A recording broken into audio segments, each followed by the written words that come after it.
बारात इतनी अच्छी, मित्र इतना अच्छा, तो दूल्हा तो बहुत सुंदर होगा। अब आई शंकर जी की बारात, जितने माला लें, शरबत लें, टीका तिलक थाली आरती चंदन मंदन लें, खड़े थे शंकर जी की बारात। दिव्य भूत प्रेत पिशाच बिना मुंह वारे, बड़ी बड़ी लंबे दांत निकाले, मोटी मोटी आंखें, चीख रहे, माला फेंकी, शरबत डालो, दौड़ लगाई सबने, घरन में घुस गए, दरवाजे लगाओ, खिड़की लगाओ, खाट ले आओ, रजाई ले आओ, सब पर रहे। घर वाले बोले कहा है बारात कैसी है? बोले जिंदा रहे भी सुबह तक तो बता भी। अब तो बताने योग्य नहीं है कि बारात कैसी है, सुबह तक जीवित रहे तो बताएंगे बारात कैसी। घर वाले बोले का भाव? बोले खिड़की ना खोल दियो। एक घर में तो आफत हो गई, घर वाले बोले का भाव? अरे बोले बारात आई, जमराज आओ, जम की फौज ले। गांव वाले हैरान, बाद में जब समझाया भाई ऐसा नहीं है, नारद जी ने घर घर बताया ये भूत तो हैं, लेकिन ये शंकर जी के कारण चिपकने वाले नहीं हैं, ये तो चिपकने से बचाने वाले हैं।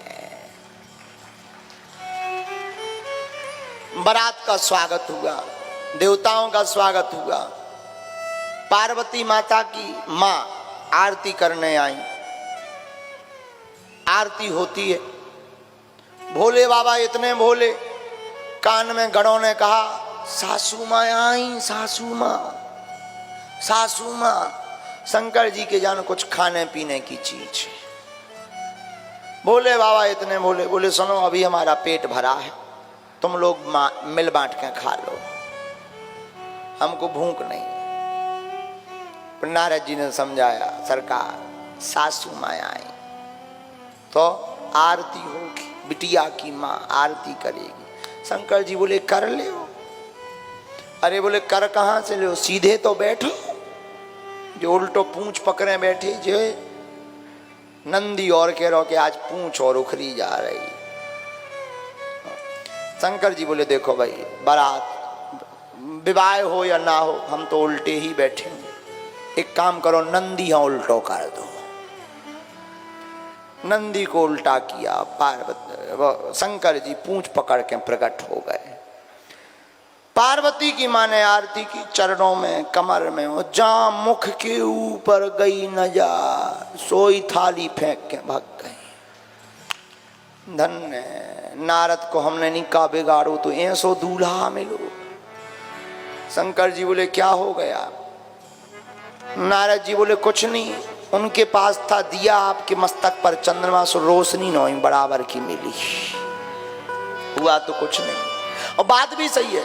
शंकर जी से किसी ने कहा कि बेइज्जती हो गई आपकी। बोले क्यों? बोले देखो तो सासू माँ तुम्हारी थाली फेंक के भग गई। शंकर जी बोले क्या बेइज्जती हुई है? बोले क्यों? आरती करने आई। अरे बोले हमारे मस्तक पर चंद्रमा, उनकी थाल में दीपक, दीपक भला चंद्रमा को क्या रोशनी दिखाएगा, वैसे ही चंद्रमा ज्यादा जगमगा रहा है। बोले वो समझदार है इसलिए उनने फेंक दिया है। तो बोले जल का लोटा भी तो फेंक दिया। अरे बोले वो भी समझदार है, उन्होंने ठीक फेंक दिया। हमारे मस्तक पर गंगा, उनके तनक से लोटा में जल, उन्होंने समझ लिया कि इनको क्या जरूरत है, तो वो भी फेंक दिया है। ऐसे भोलेनाथ हैं। शंकर जी भी बड़े मधुर हैं, बड़े अद्भुत हैं। फिर क्या, नारद जी ने समझाया, पाणी ग्रहण संस्कार हुआ, भोले बाबा का विवाह हुआ, पार्वती जी को लेकर के कैलाश पर्वत पर पहुंचे। शेष कथा को हम कल करेंगे। आज बहुत बज गए, 8 बज गए। अपने राम अभी लोचन की भूख लगी है, हमें भी बारात की पंगत सुन के हमें भी भूख लगी। इसी के साथ अब आज की कथा विराम।